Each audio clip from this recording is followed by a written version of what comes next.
விடுதலின் நேரம். ஆதியாகமத்தின் புஸ்தகம் 3ஆம் அதிகாரம் 15வது வசனத்தை படிக்க கேட்போம். கடவுள் இயேசு கிறிஸ்துவை ஏன் இந்த உலகத்தில் பிறக்க வைக்க வேண்டும் என்று சொல்லி உங்களுக்கு நான் ஞாபகப்படுத்த போகின்றேன். உனக்கும் ஸ்திரீக்கும் உன் வித்துக்கும் அவள் வித்துக்கும் பகை உண்டாக்குவேன். அவர் உன் தலையை நசுக்குவார், நீ அவர் குதிங்காலை நசுக்குவாய் என்றார். பிரியமானவர்களே, கிறிஸ்துமஸ் என்று சொல்வது ஏதோ மிடில் ஆண்டவருடைய பிளான் இல்ல, அல்லது ஏதோ திடீர்னு சொல்லி கடவுள் யோசிச்சாருங்க. எல்லா ஜனங்களும் நல்லவங்களா இருந்தாங்க, அவங்க நல்லவங்களா இருந்தவங்க கெட்டவங்களா மாறிட்டாங்க, ஆண்டவருக்கு பின்னாடி இருந்தவங்க ஐடல் வர்ஷிப்பர்ஸா மாறிட்டாங்க. அல்லது சில பிரசங்கங்களை நம்ம கேட்டிருக்கோம்ல, ஆண்டவர் படைக்கும் பொழுது எல்லாம் நல்லதா இருந்தது, ஆனா இந்த இஸ்ரவேல் ஜனங்க இப்படி போனாங்க அப்படி போனாங்க, யாக்கோபனுடைய கோத்திரம்னு சொல்லி நிறைய காரியங்களை யோசிக்கின்றோம். ஆனால் வேதம் சொல்கின்றது, தேவனாகிய கர்த்தருடைய இருதயத்துல உலகத்தை படைத்த அந்த ரெண்டு பேர் தான். ஒரு ஆளு ஒரு பொண்ணை படைக்கிறாரு, அதுல அந்த பொண்ணு விழுந்து போகுது. அந்த லேடி விழுந்து போவதை வேதம் நமக்கு காண்பித்து கொடுக்குது. அந்த ஐயாவது ஓரளவுக்கு ஸ்டேபிளா ஸ்ட்ராங்கா இருக்கிறாரு, ஆனா அந்த அம்மா அந்த சின்ன டெம்ப்டேஷனுக்கு விழுந்து போன சூழ்நிலையில she falls away, she falls apart from God's plan அப்படின்னு சொல்லும் பொழுது ஆண்டவராகிய தேவனோ திடீர்னு இறங்கி வருகின்றார். இறங்கி வந்து அப்ப யோசிக்கிறாரு, ஒரு பொண்ணுனால தான் இப்போ சாபம் வந்துருச்சு, ஒரு பொண்ணு நிமித்தம் இந்த உலகத்துக்கே சாபமாய் இந்த பெண் விழுந்து போயிட்டாலே, அல்லது தேவனாகிய கர்த்தருடைய திட்டங்கள் தவிடுபடி ஆகும்படி lady was in charge, or lady was the one who was the reason for this அப்படின்னு சொல்லத்தக்கதாய் ஆண்டவருடைய வசனம் அவ்வீரமாய் சொல்கின்றது. பிரியமானவர்களே, இன்றைக்கும் கூட உங்களோடு கூட நான் ஞாபகப்படுத்த போகின்றது என்னவென்று சொன்னால், ஒரு பெண்ணின் நிமித்தம் உலகத்துக்கு சாபம் வந்தது. ஒரு பெண்ணு தான், ஒருவேளை அந்த ஆள்லாம் கூட இருந்தாலும் இந்த அம்மா அந்த சத்தத்துக்கு கீழ்ப்படியாம, இந்த அம்மா அந்த பழத்தை புசியாம இருந்திருப்பாங்கன்னு சொன்னா இவ்வளவு பெரிய கர்ஸ் இந்த உலகத்துல வந்திருக்கு. ஆனா அந்த அம்மா விழுந்த உடனே ஆண்டவர் பார்க்கின்றார், ஒரு பெண்ணை வைத்தே நான் மறுபடியுமாய் இந்த சமுதாயத்தை மீட்பேன். ஆண்டவராகிய தேவனுடைய திட்டத்துல ஏறக்குறைய 4000 வருஷங்களுக்கு முன்பாகவே இயேசு கிறிஸ்துடைய பிறப்பை கர்த்தர் எழுதி வைத்து விட்டார், தீர்மானித்து விட்டார். ஆண்டவர் சொல்கின்றார், there is a curse and the curse will be broken. சாபம் வந்துருச்சு, இது வரக்கூடாது நினைச்சேன், ஆனா சாபம் வந்துருச்சு. இந்த காரியங்கள் குடும்பத்துக்குள்ள இருங்க கூடாது நினைச்சேன், ஆனா அவங்க ஏதோ விழுந்தாங்க, இறங்கிருச்சு. But you know what, I'm going to be a God who's going to remove curse, who's going to take away curse அப்படின்னு சொல்லி எப்படி வந்ததோ அதே வழியாய் நான் அந்த சாபத்தை எடுப்பேன் என்று சொல்லி ஆண்டவர் ஞாபகப்படுத்தினார். வேதம் சொல்கின்றது, ஆண்டவராகிய தேவனோ ஆதியாகமத்திலே கர்த்தர் சொல்லிட்டார், உனக்கும் இந்த ஸ்திரீனுடைய வித்துக்கும் பகையை உண்டாக்குவேன். ஒருவேளை இயேசு சிலுவையில் அடிபடுவதும் இயேசு சிலுவையில் மரிப்பதும் ஒருவேளை திடீரென்று சொல்லி நமக்கு இந்த புதிய ஏற்பாடு காலத்தில் வெளிப்பட்டாலும், அல்லது அங்காங்கே கொஞ்சம் கொஞ்சமாய் அவருக்கு ரூபமும் இல்லை, விரும்பத்தக்கதா எந்த விதமான அழகும் இல்லை என்று சொல்லி அநேக காரியங்களை சொன்னாலும், ஆண்டவராகிய தேவனுடைய இருதயத்தில் ஜீசஸ்னுடைய பர்த்தும் ஜீசஸ்னுடைய டெத்தும் அழகாய் ஆண்டவர் வைத்திருந்தார். அது எப்படி நடக்கும்னு சொல்லி ஆண்டவர் வைத்திருந்தார். ஒரு ஸ்திரீனுடைய with, the virgin birth was also God's wonderful planல இருந்தது. ஆண்டவர் சொல்றாரு, ஒரு கப்பல் அல்லது ஒரு பெற்றோருடைய வித்துன்னு சொல்லல. அன்றைக்கு ஒரு மரியாளை தேர்ந்தெடுப்பதுக்குள்ள ஏதேன் தோட்டத்திலே ஆண்டவர் தேர்ந்தெடுத்துட்டாரு. Here is Eve who's fallen and I'm going to pick another young girl, I'm going to pick another naive girl to redeem or to break the curse அப்படின்னு சொல்லி ஆண்டவர் வைத்திருந்தார். ஆகையால் இன்றைக்கு முதல் காரியம் நீங்களும் நானும் புரிந்து கொள்ளணும், anything that's happened or anything that's happening in your life, it is not a strange thing. அது ஏதோ திடீரென்று சொல்லி நடக்கிற ஒரு காரியம் அல்ல. ஆண்டவர் ஏற்கனவே முடிவெடுத்துட்டார். ஒருவேளை உங்களுக்கும் எனக்கும் ஷாக் ஆயிருக்கு, why did this person come into my life, why did this person exit my life, why should this person or this situation crisscross my life, or why should these things be repeatedly happening to me, I am a good person, I am a converted Christian, நான் ஒரு நல்ல மனுஷன், ஆண்டவருக்கு என்ன பழைய பழக்கத்தெல்லாம் நான் விட்டுட்டேன், அநேக காரியங்களை விட்டு நான் விலகி இப்பொழுது உத்தமமாய் வாழ்ந்துட்டு இருக்கிறேன், ஆனாலும் ஏன் இந்த காரியம் எனக்கு நடக்குது, ஏன் நான் இந்த காரியத்துல சிக்கிக்கொள்ளணும், ஏன் நான் இந்த காரியத்துக்கு ஒரு அடிமையாய் மாட்டிக்கொள்ளணும். ஒருவேளை அநேக சூழ்நிலையில் இருந்தீங்கன்னு சொன்னாலும், இன்றைக்கு ஒருவேளை ஒரு பெரிய பொதக்குழியில ஒரு சின் என்னும் பிட்ல கூட நீங்க விழுந்து போய் இன்றைக்கு காலையில வந்திருந்தாலும், I want to tell you, God was watching it. God has been watching you falling a prey into the trap. ஏதோ ஒரு பிரச்சனையில அல்லது ஏதோ ஒரு பவுண்ட்ஸ் நீங்க தாண்டி போய் இது வரைக்கும் தான் I will be careful அப்படின்னு இருந்தாலும், அந்த பவுண்ட்ஸ் தாண்டி போய் நீங்க விழுந்த இருந்திருந்தாலும் ஆண்டவர் அந்த காரியங்களை பார்த்து கொண்டு தான் இருக்கின்றார். God has allowed it. God has allowed it. ஆனா கொஞ்ச காலங்கள் தான். நீங்க ரொம்ப நாள் இந்த பிரச்சனையில் இருக்க போறதில்ல. நீங்க ரொம்ப நாள் இந்த பிட்ல, இந்த டிராப்ல, இந்த பாவத்துல, இந்த சுபாவத்துல இருக்க போறதில்ல. ஆண்டவர் உங்களை விடுவிப்பார். அதைத்தான் ஆண்டவர் செய்தார். ஆண்டவர் அன்றைக்கே சொன்னாரு, கொஞ்ச காலங்கள் இருக்கட்டும். I will allow these things to happen. அந்த கொஞ்ச காலங்கள் 4000 வருஷமா இருந்தது. இன்றைக்கு 4000 வருஷம்லாம் யாரும் வாழ முடியாது. It could be just 4 days, 4 hours or 4 years or 4 months, நமக்கு தெரியாது. But God is going to do something, sir. இந்த காரியத்தை எப்படி ஆண்டவர் மாற்றுவார் என்று ஒரு சூழ்நிலையில் நான் உங்களுக்கு ஞாபகப்படுத்த போகின்றேன். It's found in the book of John chapter 9 verse 1. அவர் அப்புறம் போகையில் பிறவி குருடனாகிய ஒரு மனுஷனை கண்டார். அப்பொழுது அவருடைய சீஷர்கள் அவரை நோக்கி, ரபி, இவன் குருடனாய் பிறந்தது யார் செய்த பாவம்? இவன் செய்த பாவமோ இவனை பெற்றவர்கள் செய்த பாவமோ என்று கேட்டார்கள். ஆண்டவராகிய இயேசு கிறிஸ்து எந்த சூழ்நிலையில் அற்புதம் செய்தார் தெரியுமா? எந்த சூழ்நிலையில ஒரு சாபம் பிடித்த ஒரு மனிதனை, அல்லது எந்த விதத்திலும் வெளிச்சத்தையே பார்க்காத இருள் நிரம்பி அவனுடைய வாழ்க்கையில நம்பிக்கை இழந்து என்றைக்கு சாவு வரும், when am I going to meet death, இந்த உலக வாழ்க்கை எனக்கு கசந்து போயிற்று, வெறுத்து போயிற்று என்று சொல்லி இருந்த மனுஷனை எந்த சூழ்நிலையில் தெரியுமா ஆண்டவர் பார்த்தார்? ஒரே ஒரு வசனம் முன்னாடி பார்ப்போம்னு சொன்னா, ஏகமாய் ஒரு மாப், ஒரு பெரிய கூட்டமானது இயேசு கிறிஸ்துவை வந்து அடிக்கும்படி ஆயத்தமாயிட்டாங்க.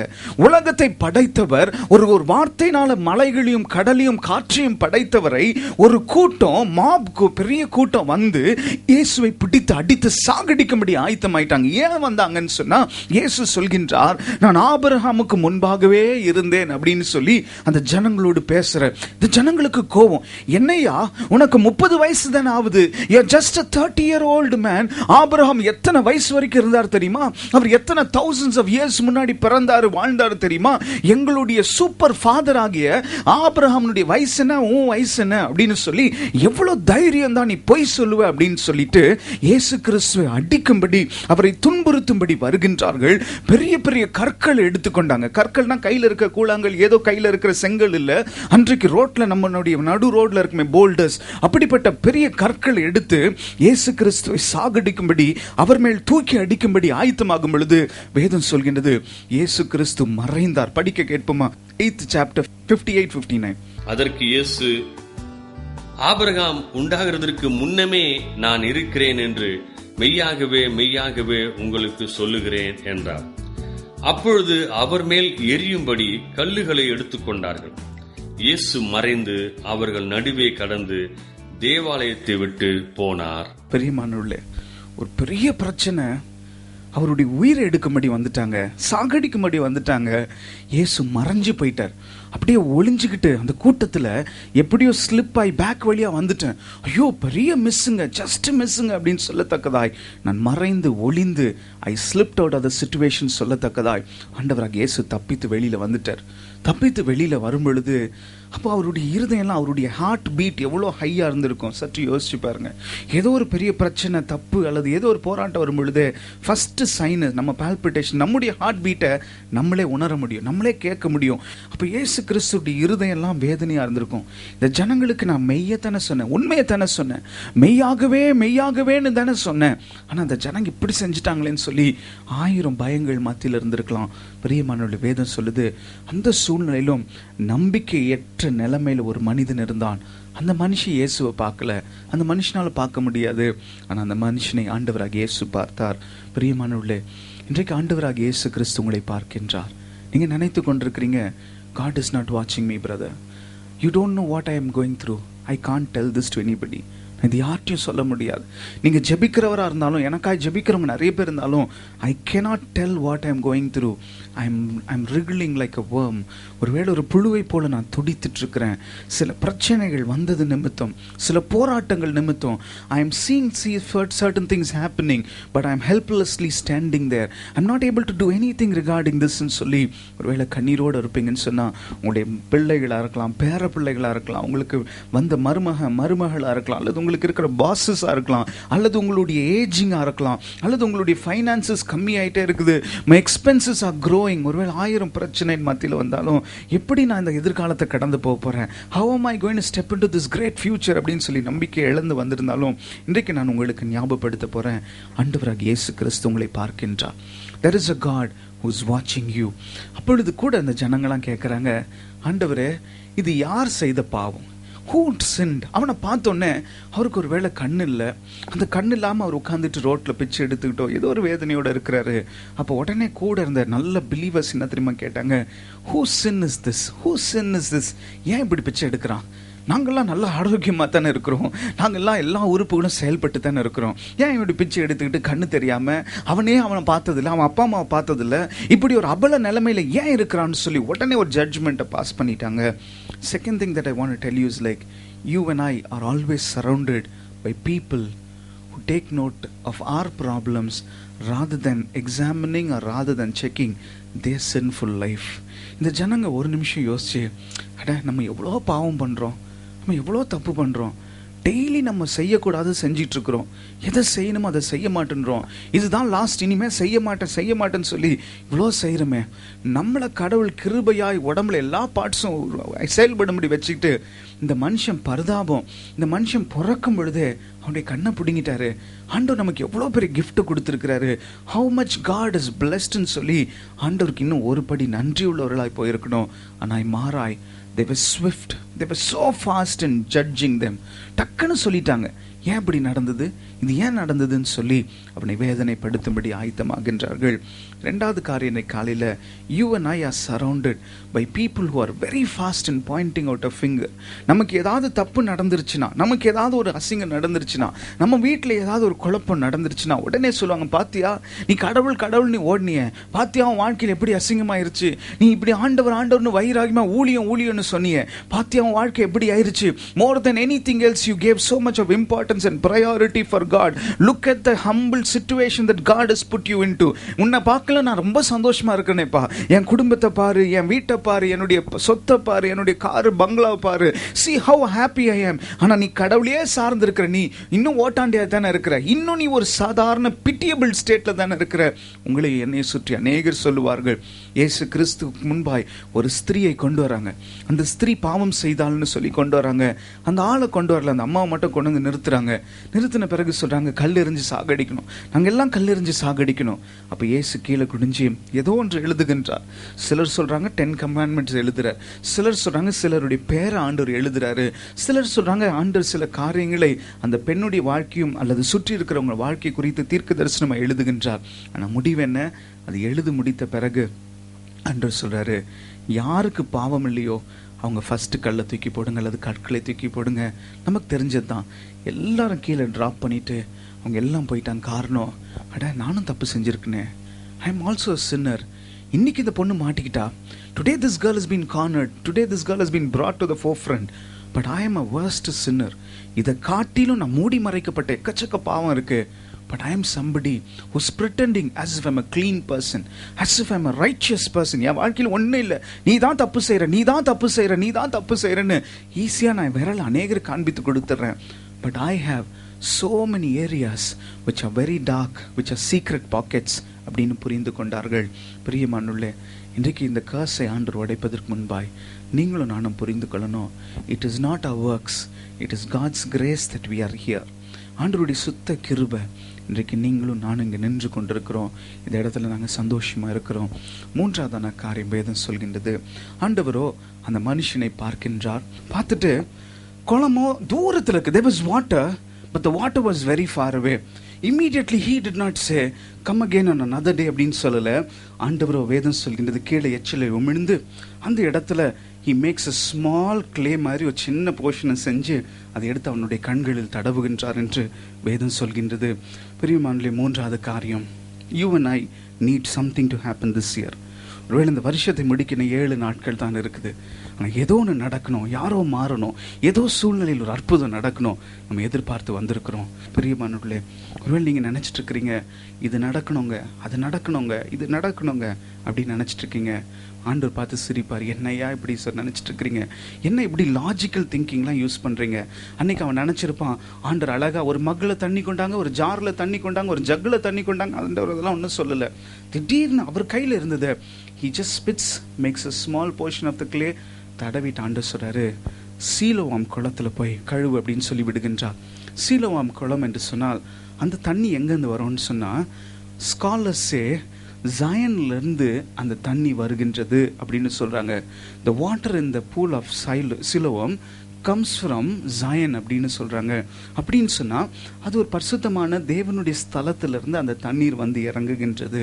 ஆண்டவர் அவனுக்கு சொல்லியிருந்தா வீட்டில் போய் கழுவி கோப்பான்னு சொல்லியிருக்கலாம், அல்லது ஆண்டவர் அவனுக்கு சொல்லியிருந்தா எங்கேயோ போய் யார்ட்டையா போற வழியில் ஒரு 1/2 மணி நேரம் பொறுத்து தண்ணி ஊற்றி கழுவின்னு சொல்லியிருக்கலாம். ஆண்டவர் சொன்னாரு, கர்த்தருடைய ஸ்தலமாகிய ஆண்டவருடைய ஸ்தலத்திலிருந்து வருகின்ற ஜீவ தண்ணீர் வருகின்ற அந்த ஸ்தலத்துல போய் உன் கண்களை கழுவிக்கொள். he goes and washes and he receives his sight. பிரியமானவர்களே, 3வது காரியம் உங்களுக்கு நான் ஞாபகப்படுத்துறது, God can work in wondrous ways. God can work in haphazard ways also. நீங்க நினைச்சிட்டு இருக்கிறீங்க இப்படிலாம் நடக்கணுங்க, ஆனா ஆண்டவர் இன்றைக்கும் கூட அற்புதம் செய்வாரு. அவன் சின்ன வயசுலேருந்து அவன் ஒரு நாளும் வெளிச்சத்தை பார்த்ததில்லை, அவனுக்கு அவங்க அம்மா முகத்தை கூட பார்த்ததில்லை, அவனுடைய முகத்தை கூட பார்த்ததில்லை. நீங்கள் சற்று யோசிச்சு பாருங்களேன், இந்த பார்ன் பிளைண்ட் எல்லாம் இருப்பாங்கன்னு வச்சுக்கோங்களேன், அவங்கள போய் பார்த்தா அவங்க பவுடர் போட்டால் ஒரு கதகளி ஆக்டர் மாதிரி டான்ஸர் மாதிரி பச்சு பச்சு பச்சுன்னு ஃபுல்லாக அடிச்சிருப்பாங்க. ஏன்னு சொன்னால் நீங்களும் நானும் அந்த பார்ப்போம், ஒரு மிரரை பார்ப்போம், 1000 காரியங்களை யோசிப்போம், இங்கே கொஞ்சம் ஜாஸ்தி இருக்குது, இங்கே கொஞ்சம் கம்மியாக இருக்குது, we adjust ourselves. அவங்களுடைய முடியை பார்த்தீங்கன்னா ஃபுல்லாக எண்ணெய் போட்டு அப்படியே வாரி இருப்பாங்க. ஏன்னு சொன்னால் அவங்களுக்கு முடி களைஞ்சாலும் தெரியாது, அவங்களுக்கு முடி வந்து ஒரு நாளும் செதறினாலும் தெரியாது. they will be led by somebody else's action. that is the worst or the most pitiable state. ஆனால் வேதம் சொல்லுது, அடுத்தது என்னன்னே தெரியாத மனுஷனுக்கு ஒரு புதிய எதிர்காலத்தை ஆண்டவர் கொடுத்தார், ஒரு புதிய தரிசனத்தை கொடுத்தார், ஒரு புதிய வாழ்க்கை கொடுத்தாரு. இன்றைக்கு இந்த கிறிஸ்மஸ்க்கு நீங்கள் வந்திருப்பீங்கன்னு சொன்னால் முதல் காரியம், God wants me to remind you, God is going to break all the curses and sins in our life. ஒருவேளை இது வரைக்கும் நடக்கலையே பிரதர், எத்தனையோ கிறிஸ்மஸில் we have crossed over, but this Christmas God will definitely make wonderful things in your life and my life. 2வது காரியம், Jesus was watching him. He did not watch her, he could not watch, but Jesus was watching all that he was going through. அவன் எல்லாம் கேவலமாக பார்த்தாங்க, அவனை குறித்து மற்றவங்க பின்னாடி பேசினாங்க, அவன் ஒரு விக்டிமா மாறிட்டான். பாத்தியா பரதாமா பிச்சை எடுத்துக்கிட்டு இருக்கிறான், பாத்தியா கண்ணு தெரியாமல் உட்காந்துட்டு இருக்கான், பாத்தியா தடவிட்டு இருக்கிறான்னு சொல்லி. ஆனால் வேதம் சொல்லுது ஆண்டவர் ஒரு அற்புதம் செய்தாரு. 3வது காரியம், it was an instant miracle. It was a miracle, out of the box miracle. கர்த்தர் நினையாத விதத்தில் ஒரு அதிசயத்தை செய்தார், அவன் நினையாத விதத்தில் ஒரு ஆச்சரியத்தை கொடுத்தார். இன்றைக்கு உங்களோடு கூட நான் ஜெபம் பண்ண போகிறேன். நீங்கள் நினையாத விதத்தில், நினையாத சூழ்நிலையில் ஆண்டவர் இந்த வருஷத்துக்கு ஒரு அற்புதம் செய்யணும். ஒருவேளை 1 வீக் தான் இருக்கும் பிரதர், முடிக்க கர்த்தர் செய்வார். இது மாறாது பிரதர், இது சூழ்நிலை, this cannot change or I cannot change. நான் மாற மாட்டேன், என்னால் மாற முடியாதுன்னு சொன்னாலும் இன்றைக்கு ஆண்டவர் ஒரு அற்புதத்தை செய்யும்படி கடவுளுடைய கரங்களில் ஒப்பு கொடுக்க போகின்றோம். கண்களை மூடி ஜெபம் பண்ணுவோம். ஒருவேளை இன்றைக்கு நீங்கள் யாரை நம்பி வந்திருக்கிறீங்களோ தெரியாது, எந்த சூழ்நிலை நம்பி நீங்கள் உடைந்து போய் வந்திருக்கிறீங்களோ தெரியாது. இன்றைக்கு ஆண்டவர்கிட்ட சொல்ல போகிற, ஆண்டவரே நீர் சொன்னீர், ஸ்திரீக்கும் உனக்கும் ஒரு விரோதத்தை உண்டாக்குவேன், ஸ்திரீனுடைய வித்து உன் தலை நசுக்குவான், நீயோ அவன் குதுங்கால்களை காயப்படுத்துவாய் என்று சொல்லி. God, the breaking of our curses, the breaking of all the problems that we are into, breaking us free from the clutches that we are into, setting our fetters free is definitely in your plan, Lord. Maybe we are thinking you have crossed our lives. Maybe we've been thinking you've just moved away from our lives. எங்க வாழ்க்கை விட்டு நீங்க போயிட்டீங்க, நாங்க நிறைய தப்பு செஞ்சிட்டோம், நிறைய தேவையில்லாத காரியங்களில் விழுந்துட்டோம்னு சொல்லி ஒருவேளை இன்றைக்கு ஏமாற்றத்தோடு வந்திருக்கலாம். இன்றைக்கு ஆண்டவர்கிட்ட சொல்ல போற, ஆண்டவரே இந்த கடைசி நாட்களில் உம்முடைய சித்தம் என் வாழ்க்கையில் நடக்கட்டும், உம்முடைய திட்டம் என் வாழ்க்கையில் நடக்கட்டும் என்று ஒப்புக் கொடுக்க போகின்றோம். மன்னாசையில் நான் மயங்கியே மெய் வழி விட்டாலைந்தேன், கண் போன போக்கை பின்பற்றியே கண்டேனில்லை இன்பமே. சொல்லுவோமா இந்த வருஷம் முழுவதுமாய்? மண்ணாசையில் நான் மயங்கியே மெய் வழி விட்டாலைந்தேன், மண் போன போக்கை பின்பற்றியே கண்டேனில்லை இன்பமே. காணாமல் போன பாத்திரம் என்னை தேடி வந்த தெய்வமே, வாழ்நாளெல்லாம் உம் பாதை செல்ல உணர்ந்து கொள்ளுமே.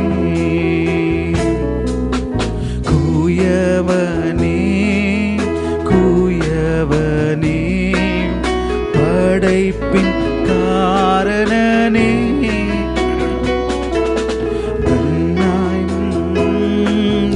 என்னையுமே கண்ணோக்கி பார்த்திடுமே. வேறுமையான பாத்திரம் நான் விரும்புவாரில்லையே,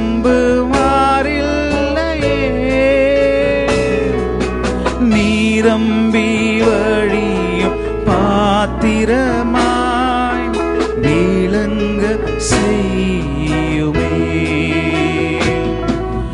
வேறுமையான பாத்திரம் நான் வெறுத்து தள்ளாமலே, நீரம்பி வழியும் பாத்திரமாய் விளங்க செய்யுமே. வேதத்தில் காணும் பாத்திரமெல்லாம் இயேசுவை போற்றிடுதே, என்னையும் அவ்வித பாத்திரமாய் வணைந்து கொள்ளுமே.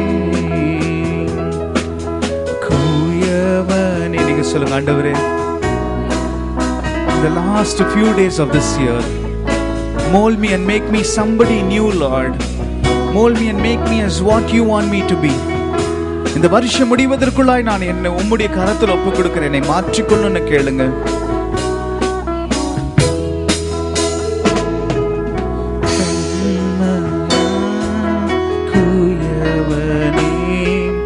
படைப்பின் ஆண்டவருடைய கரங்களில் ஒப்புக் கொடுக்கிற நேரம் இது. இயேசு பிறந்தது நம்முடைய சாபங்களையும் நம்முடைய வேதனைகளையும் மாற்ற. இன்றைக்கு சாபத்தோடு வேதனையோடு வந்திருப்போம்னு சொன்னா ஆண்டவருடைய கரங்களுக்குள்ள அப்ப கொடுக்க போகின்றோம். ஆண்டவரே துதிக்கிறோம், இந்த நாளுக்காய் நன்றி. எத்தனையோ ஆயிரக்கணக்கான வருஷங்களுக்கு முன்பாகவே இயேசு பிறப்பதும் அவர் இறப்பதும் எங்களுக்காய் என்று சொல்லி நீர் ஞாபகப்படுத்தினீரே, எழுதி வைத்தீரே. நாங்களே அடுத்த மாசம் என்ன பண்ணுவோன்னு தெரியாது, நாங்களே அடுத்த வாரம் இன்னைக்கு என்ன செய்வோன்னு தெரியாது. நாளைக்கு இந்த நேரத்துல ஒருவேளை 1000 பிளான் பண்ணாலும் அந்த பிளான்ஸ் படி நடக்காம அந்த பிளான்ஸ் உடையிற எத்தனையோ பேர் இந்த இடத்துல உண்டு சுவாமி. ஆனால் 4000 வருஷங்களுக்கு முன்பாகவே நாங்கள் சாபத்துல இருப்போம், பாவத்துல இருப்போம், ரோகத்துல இருப்போம். எங்களுடைய பாவங்களையும் சாபங்களையும் ரோகங்களையும் நீர் உடைக்கும்படி திட்டம் வைத்தீரே, அவளுக்கு நன்றி. அந்த திட்டம் இந்த இடத்துல யார் வாழ்க்கையில நிறைவேறாமல் வந்திருக்கும்னு சொன்னா ஆண்டவரே ஒரு அற்புதம் செய்வீராக. இன்றைக்கு சூழ்நிலைகள் மாறப்படட்டும் ஐயா, எங்கள் இருதயம் மாறப்படட்டும். பாவத்து நிமித்தம், சாபத்து நிமித்தம், ரோகத்து நிமித்தம் ஒருவேளை வேதனையோடு கூட இன்றைக்கு வந்து உட்கார்ந்துருப்போம்னு சொன்னா ஆண்டவரே எங்களுக்கு ஒரு வித்தியாசத்தை தாரும். எப்பேற்பட்ட சாபமா இருந்தாலும் சரி, எப்பேற்பட்ட துயரமா இருந்தாலும் சரி, இயேசுவின் நாமத்துல மாறுகின்ற கடியால் நன்றி செலுத்துகிறோம். ஆண்டவரே இன்றைக்கு யாரெல்லாம் உம்மை நோக்கி கூப்பிடுகின்றார்களோ, கேட்கின்றார்களோ, அன்றைக்கு உம்மை பார்க்கவே முடியாத மனுஷனை நீர் பார்த்து இறங்கி வந்து அற்புதம் செய்தீரே. உம்முடைய உயிர் பிரச்சனையில் இருந்தாலும் மற்றவனுடைய வாழ்க்கைக்கு ஒரு அற்புதம் செய்தீரே சுவாமி. இன்றைக்கு ஒரு அற்புதத்தை செய்வீராக. யார் யாரெல்லாம் இன்றைக்கு ஒரு அற்புதத்துக்காய் காத்திருக்கின்றாங்களோ, யார் யாரெல்லாம் இன்னைக்கு எனக்கு ஆண்டவர் ஒரு அற்புதம் செய்யணும், God should do this for me. I am perishing, I am going through a sliding என்று சொல்லி ஒருவேளை வந்திருக்கலாம். ஆண்டவரே, இன்றைக்கு ஒரு அதிசயத்தை செய்வீராக.